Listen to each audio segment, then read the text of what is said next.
I had been driving for hours when I first saw the sign for the Old Mill Inn. It was tucked away off the main highway, sitting like a forgotten relic from a bygone era. The sun was setting, painting the sky in streaks of red and orange, and I was desperate to find somewhere to stay for the night. I had already passed several towns with no luck, and this old inn, with its crooked sign and faded paint, seemed to promise the kind of quiet, peaceful rest I needed. The drive had been long, and I was exhausted. The road had twisted and turned through thick forests and rolling hills, far from the bustling city I had just left behind. The further I went, the more isolated it felt. The inn appeared like a mirage in the midst of the desolation. One of those places that felt too good to be true. The building itself was an old farmhouse converted into an inn, nestled beside a stream that babbled softly in the background. The porch was lined with old rocking chairs, and the windowsills were decorated with cobwebs and wilted flowers. It was charming in an almost eerie way. It had that quality about it, a sort of nostalgia that hinted at forgotten stories and untold history. As I pulled into the gravel driveway, the setting sun cast long shadows across the lawn. The house seemed to sigh under the weight of time, as if the place itself had seen too much. The door creaked open as I knocked, and I was greeted by a frail, older woman who introduced herself as Mrs. Harper. She had a kind smile, though her eyes seemed a little too sharp, as though she could see through me. "Welcome to the Old Mill Inn, dear. We don't get many guests these days," she said, her voice soft but with a certain weight to it. "But you'll be comfortable here, I'm sure." Her words were comforting, but there was an oddness to them, an unspoken heaviness in the way she looked at me. It wasn't quite fear, but more like recognition, like she knew something I didn't. But she ushered me inside with a warm gesture, and despite the sense of unease, I followed her in. The lobby was dimly lit with antique furniture and a fireplace that crackled quietly in the corner. The air smelled faintly of old wood and dust, as if the inn had not been fully aired out in quite some time. The walls were lined with faded portraits of people I didn't recognize, their expressions frozen in time, their eyes following me as I passed by. Mrs. Harper led me upstairs to my room, a small, cozy space with a heavy four-poster bed draped in thick blankets. The wallpaper was old-fashioned, with floral patterns that felt out of place in the modern world. The room seemed to hum with the weight of history, as if the walls had stories to tell, stories that had been kept hidden for far too long. "I'll leave you to settle in," Mrs. Harper said, her eyes lingering on me a little longer than usual. "If you need anything, don't hesitate to call." With that, she left, closing the door softly behind her. I stood in the middle of the room, taking in the heavy atmosphere, feeling something shift in the air. There was a strange stillness here, like the house had been waiting for me, but I couldn't put my finger on why. I unpacked my things, but as I did, I noticed something out of place. The mirror on the wall, which had been covered in dust, reflected the room, but not quite in the way I expected. There was a shadow in the corner of the room, one that didn't match the angle of the light. It was subtle, just a shift in darkness that seemed to move, but when I blinked, it was gone. I shook my head, trying to dismiss it. Maybe it was just the lighting, or the fact that I was so tired from the long drive. But still, the feeling lingered, and I couldn't shake the sense that I wasn't alone in the room. I took a deep breath, trying to calm myself, and decided to head down for dinner. Mrs. Harper had mentioned a meal would be ready shortly, and I figured it would be a good way to shake off the strange atmosphere.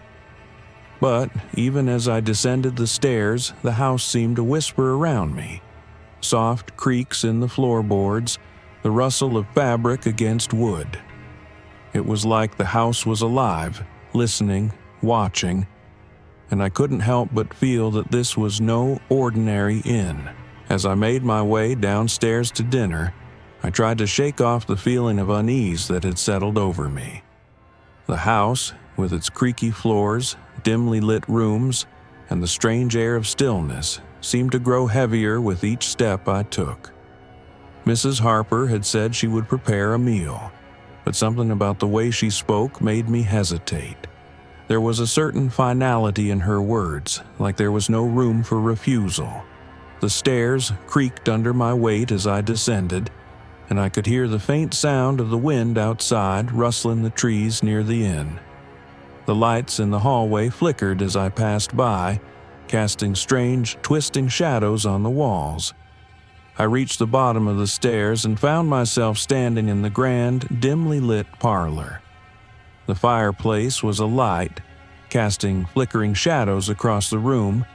It was cozy, yet oddly cold, like the warmth from the flames couldn't quite reach the corners of the room. I wasn't sure what I was expecting, but the scene before me felt a little too calm, a little too perfect. Mrs. Harper was seated at the dining table, her hands folded in front of her, looking as though she'd been waiting for me. Her smile was kind, but it seemed forced, like a mask she wore in the presence of guests.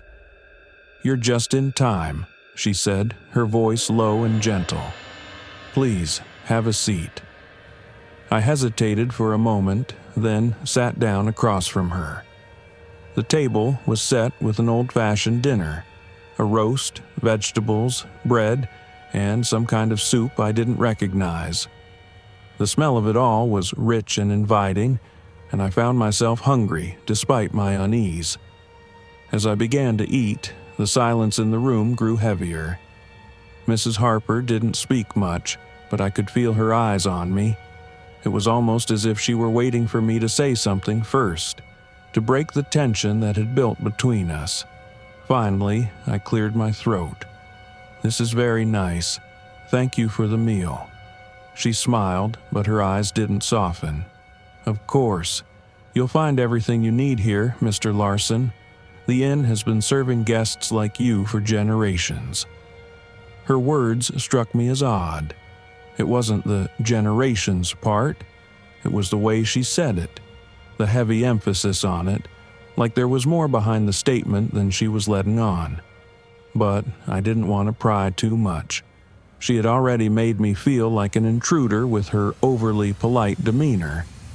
I tried to continue the conversation, but as the night wore on, something felt increasingly wrong. The fire crackled in the hearth, but the warmth didn't seem to reach the far corners of the room. The shadows seemed to stretch unnaturally long, filling the space with an oppressive, suffocating energy. After dinner, Mrs. Harper excused herself, saying she had preparations to make for the next day. She told me the guest room was upstairs and that I could retire whenever I felt ready. I thanked her, though I felt a deep sense of reluctance. The thought of spending the night in that house, alone in my room, made my skin crawl. But I had no choice. I had to sleep. As I climbed the stairs to my room, I couldn't shake the feeling that something was following me. It was subtle at first, a flicker of movement in my peripheral vision, a slight rustling of fabric in the hallway, but when I turned to look, nothing was there. The house seemed alive in ways I couldn't explain, as if the walls themselves were watching, listening. I reached the top of the stairs and hesitated in front of my door. The number on the door plate was faded, barely legible. I had a sudden urge to turn back, to leave the room behind and find somewhere else to sleep. But instead, I pushed the door open and stepped inside. The room was dark, despite the lamp on the nightstand casting a soft glow. The furniture was old, but meticulously arranged. There was a large bed in the center, a wardrobe, and a small desk with an antique mirror hanging above it. The window overlooked the backyard, where the trees loomed tall and gnarled in the dim light. It was all very quaint, but there was something about it that felt too perfect, like it had been staged for me, prepared for me to stay. I closed the door behind me, the click of the lock echoing in the quiet room. The air felt still, but heavy, like something was pressing against me. I glanced at the bed, the covers neatly tucked in, but when I looked at the mirror above the desk, I noticed something strange. The reflection wasn't exactly right. At first, I thought it was just a trick of the light, but as I looked closer, I realized that the reflection in the mirror didn't match the room. The bed seemed slightly askew, the chairs positioned in different places. It wasn't just a little off, it was wrong. I shook my head, trying to dispel the thought. The mirror was old, maybe the glass was warped, but the sense of wrongness wouldn't leave me. I turned away and went to the window, hoping to shake off the strange feeling. But as I peered outside, something caught my eye. A figure standing by the trees, tall and unnaturally still. It wasn't a person. It was too dark, too shadowy, like a part of the night itself. I turned quickly, my breath quickening, but when I looked back, the figure was gone. Was it just my imagination, or was something else out there? I closed the curtain, not wanting to look outside again, and climbed into bed. As I lay there in the dark, the house creaked and groaned around me. The wind howled outside, pressing against the window like something trying to get in. But the longer I lay there, the more certain I became that it wasn't the wind. Something in the house was waiting for me to fall asleep. Something was watching. The night dragged on, each hour stretching into eternity as I lay wide-eyed in the bed, listening to the house creak and settle around me. The wind outside howled against the windows, and the occasional rattle of old pipes echoed in the walls. But it wasn't just the sounds of the house. It was something else, something that brushed against my senses, something that lingered at the edge of my perception. I had tried to convince myself that the feeling was nothing more than exhaustion, that the unsettling atmosphere of the inn was playing tricks on my mind. But the more I lay there, the more the oppressive silence seemed to grow thicker, as if the house itself were watching, waiting for something to happen. It was just past midnight when I first heard it. A soft thudding, almost rhythmic, coming from somewhere in the hallway outside my room. At first, I thought it was just the old house shifting again. Perhaps the wind had picked up, or one of the floorboards had finally given way under the weight of time. But the sound didn't stop. It continued in a steady, deliberate rhythm, like footsteps moving slowly toward my door. I sat up in bed, my heart racing. The thudding grew louder, more distinct, until it was right outside my room. My breath hitched in my throat. Was it Mrs. Harper coming to check on me? But no, there had been no knock, no sound of footsteps descending the stairs. Just the slow, deliberate thud. I got out of bed, the floor cold against my bare feet.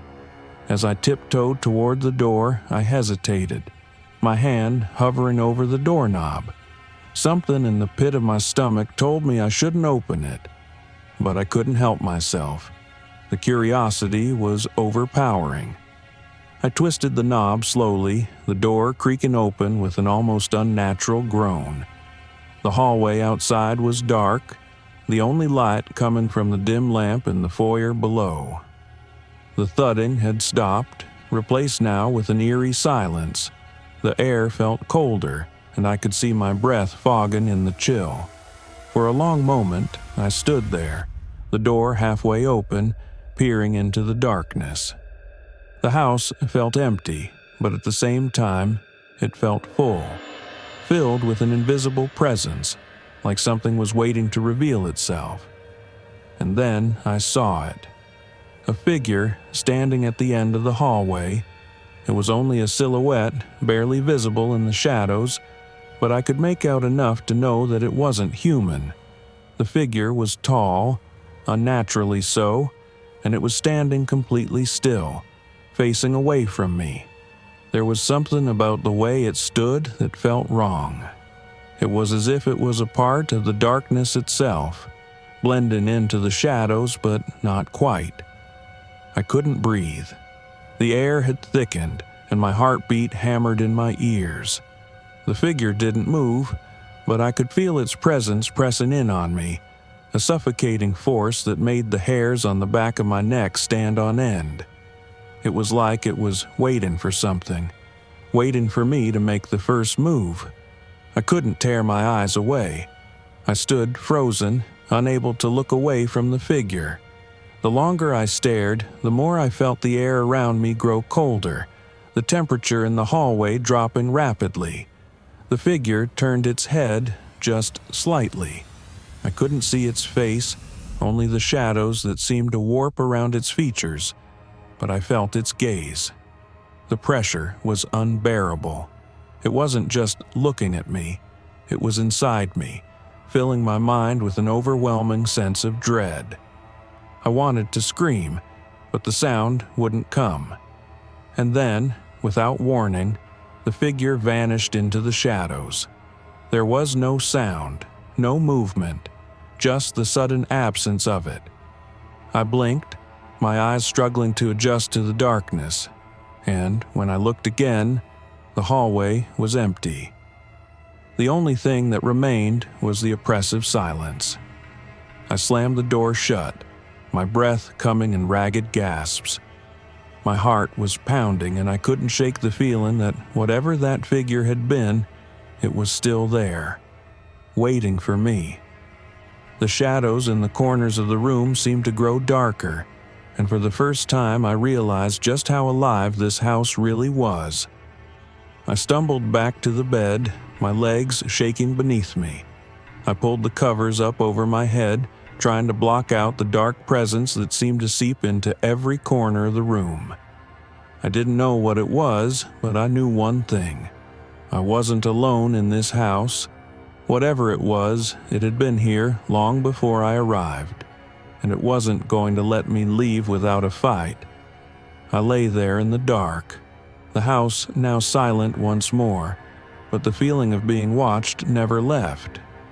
It was as if the walls had absorbed the presence, as if it was waiting for something, waiting for me to make a mistake, waiting for me to step into its grip, and I couldn't shake the feeling that the spirits of the past guests, the ones who had come to this place before me, were still here. They hadn't left, and whatever had happened to them, whatever had trapped them in this house, was now coming for me. The next morning, I barely slept. My eyes were heavy with exhaustion, but the fear that had gripped me the night before refused to let go. The events of the evening replayed in my mind, over and over again. The figure, the suffocating air, the chilling sensation that the house had been watching me, waiting for something. It was like the inn itself was alive, breathing, and aware of my every movement. I couldn't just ignore it. I had to understand what was happening here. The shadows, the whispers, the figure. I couldn't just chalk it up to my imagination. There had to be something more to this place, something hidden beneath its old walls and faded wallpaper. If I was going to survive the rest of my stay, I needed answers. I decided to confront Mrs. Harper. There had to be something she knew, some piece of information that could explain the strange events I'd been experiencing. When I went downstairs for breakfast, I found her sitting at the kitchen table, sipping a cup of tea. She looked the same as always, kind, quiet, and unassuming, but I couldn't shake the feeling that she was hiding something. "Good morning," I said, trying to mask the unease in my voice. I was wondering if we could talk. Mrs. Harper looked up at me, her eyes scanning my face for a moment before she nodded. "Of course. What's troubling you, dear?" I hesitated, trying to find the right words. How could I ask her about the figure I saw, about the strange feelings that had taken over the inn? How could I explain that I felt as if the house itself was alive? I've been having strange feelings about this place," I said finally, my voice barely above a whisper. "Last night, I heard something. I saw something in the hallway, a figure just standing there, and the shadows, there's something wrong with them." Mrs. Harper's expression didn't change. She didn't look surprised, but I could see a flicker of something in her eyes.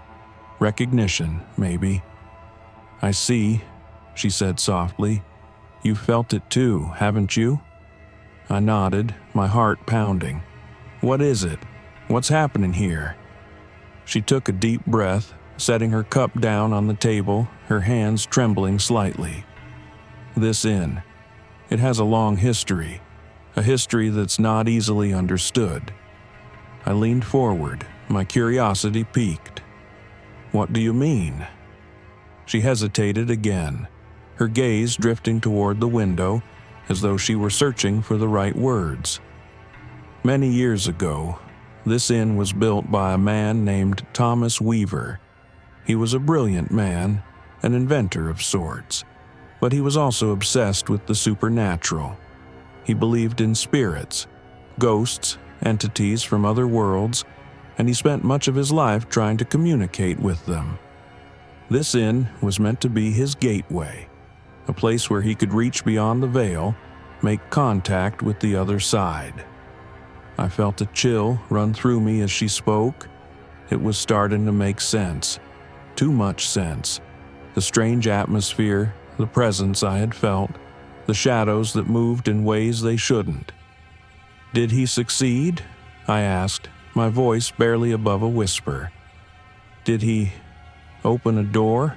Mrs. Harper nodded slowly, her face pale as she continued. "In a way, but not in the way he expected. His experiments attracted something far more powerful than he could have ever imagined. They say the spirits of those who stayed here started to change. Their presence lingered, twisted by Weaver's meddling, until they became something else entirely.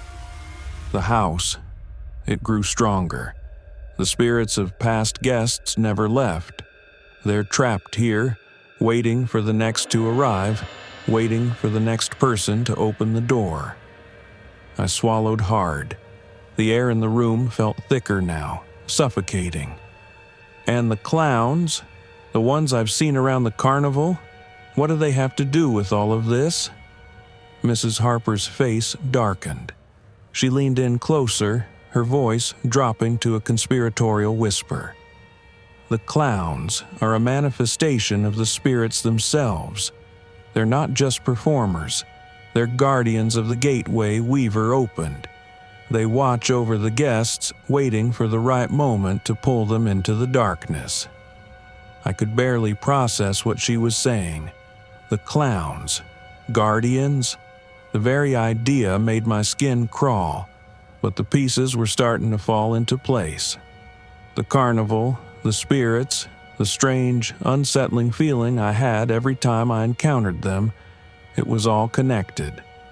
Mrs. Harper continued, her voice barely audible. "You're not the first to notice what's happening here. Many before you have felt it, but none of them made it out. The spirits won't let you leave, not unless you break the curse Weaver set in motion."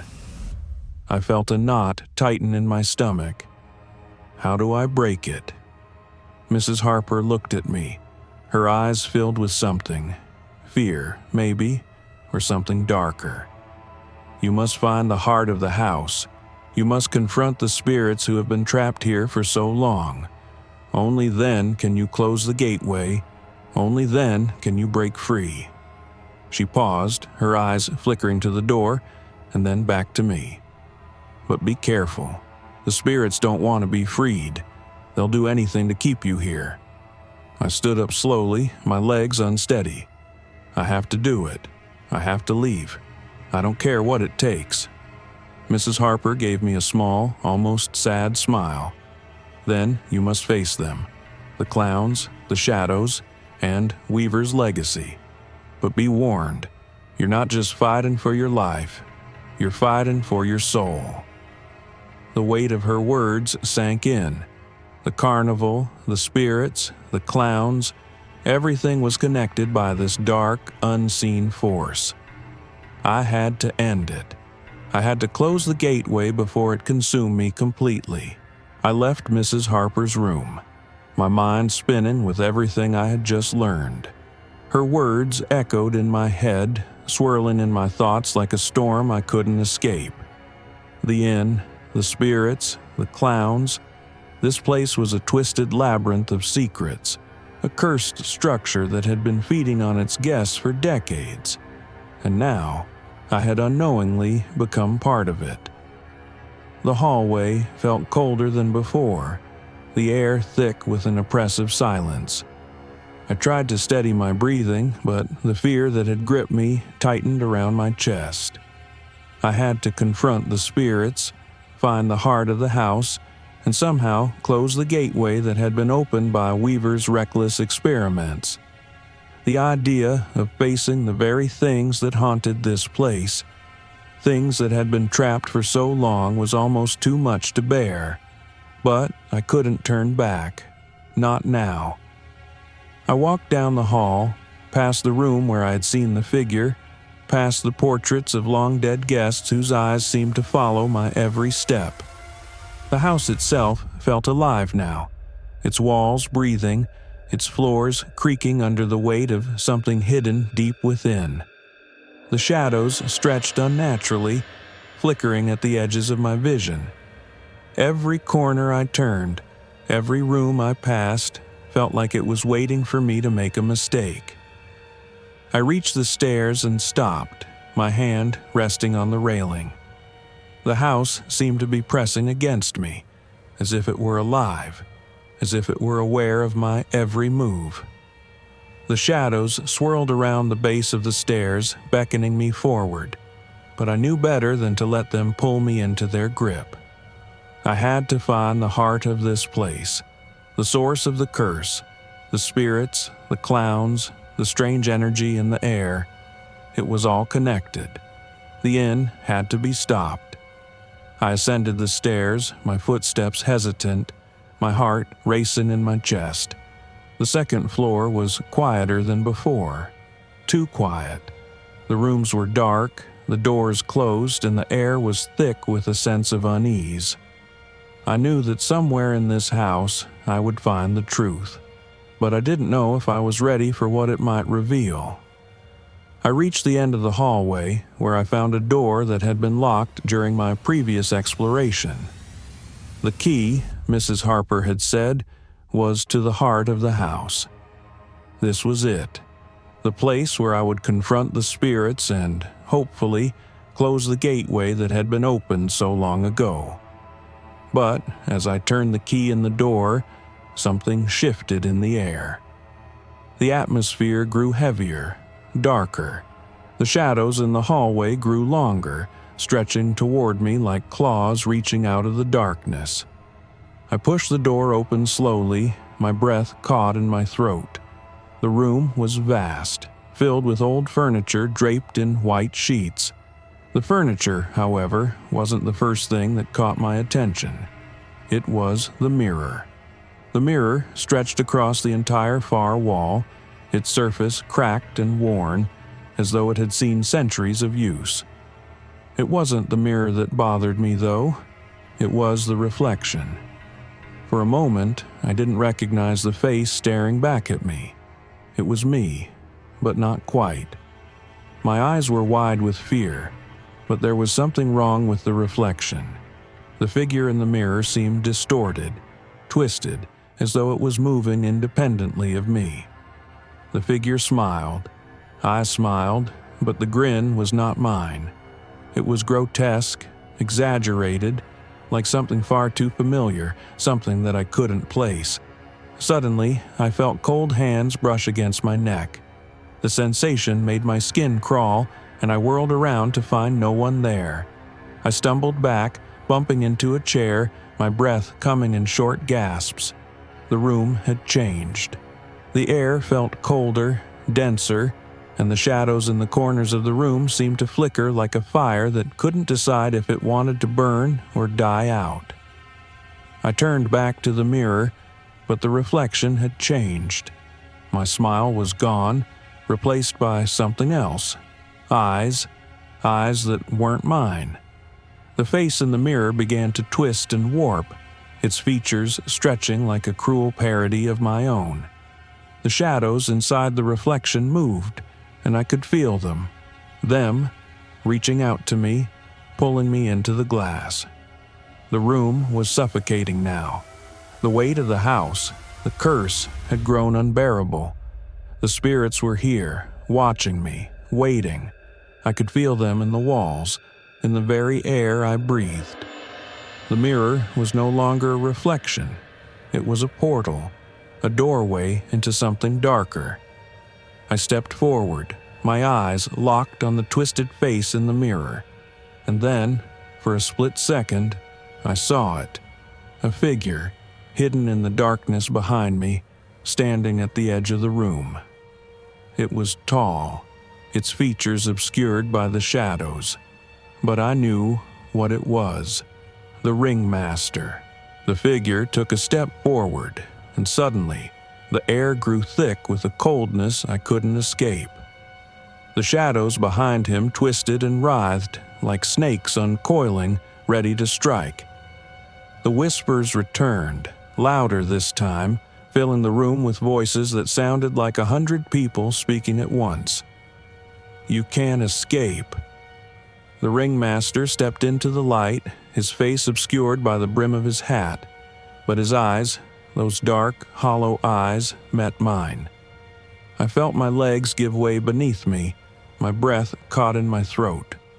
The spirits of the past were here, they were all here, and I was trapped in the heart of it. The ringmaster's grin widened.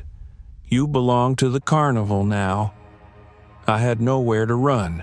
The shadows were closing in, and the house, the inn, was alive with the energy of the past guests, the clowns, the spirits that refused to leave. But I had one chance. I had to break the cycle. I had to destroy the mirror. I had to close the gateway before it consumed me, before it consumed everything. With all the strength I could muster, I grabbed the closest object I could find, a chair, and threw it at the mirror. The glass shattered. The moment the chair shattered the mirror, time seemed to stop. The glass exploded in a cascade of jagged shards, scattering across the room like glistening, deadly rain. A high-pitched screech tore through the air, echoing off the walls, louder and more forceful than anything I'd ever heard. The sound felt like it was coming from deep within the house, from the very foundation, as though the inn itself was screaming. I stood frozen in the chaos of the broken glass, my heart thundering in my chest. The room seemed to warp and shift around me.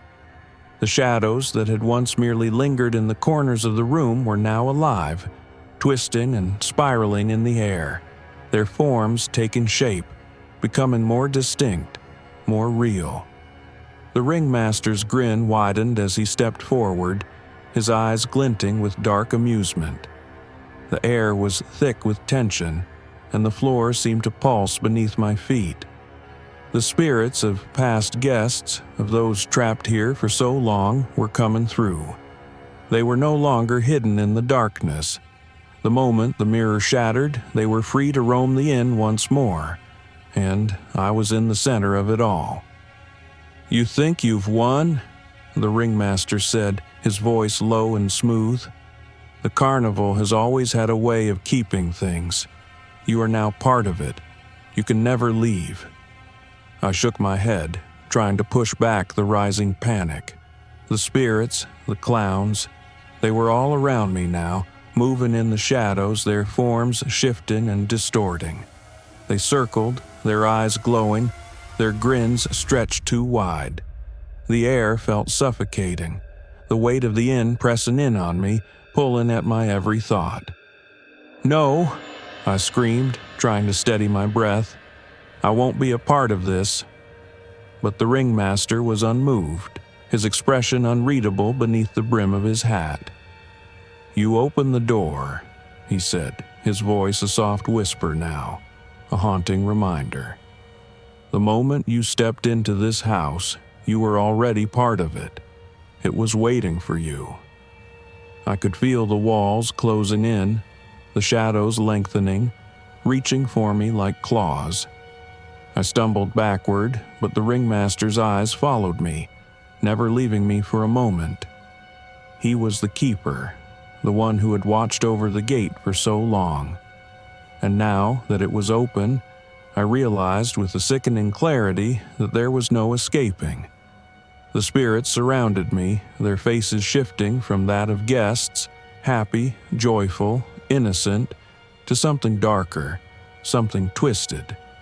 Their eyes were lifeless, empty, their mouths open in silent screams. It was as if they were all part of the house, part of the very fabric of the inn, unable to escape its grasp. Suddenly, one of the clowns moved toward me, its painted face cracked, its features warped and deformed. The others followed, their movements jerky, unnatural. The air around them seemed to warp and bend, the temperature in the room dropping so low that I could see my breath fogging in front of me. The darkness seemed to press in from all sides, and I knew that if I didn't act soon, I would be swallowed by it. I backed up, my hand brushing against the cold wall, searching for anything I could use. I remembered what Mrs. Harper had said: "Find the heart of the house." The spirits, the clowns, they were all part of it. They were drawn to the source of the darkness, the gateway that had been opened so long ago. I had to destroy it, whatever it was. I had to end it. I turned toward the fireplace, its flames flickering weakly in the dim room. The heat was minimal now, but the logs seemed to glow with an unnatural light. Without thinking, I grabbed the iron poker from beside the hearth, gripping it tightly in my shaking hands. The flames seemed to react, flickering brighter as if they recognized my intent. "What are you doing?" The ringmaster's voice came again, cold and amused. "There's no way out. You belong here now." The clowns moved closer, but I didn't care anymore. I had come this far. I wasn't going to let them take me. I wasn't going to let the carnival consume me like it had done to so many others before me.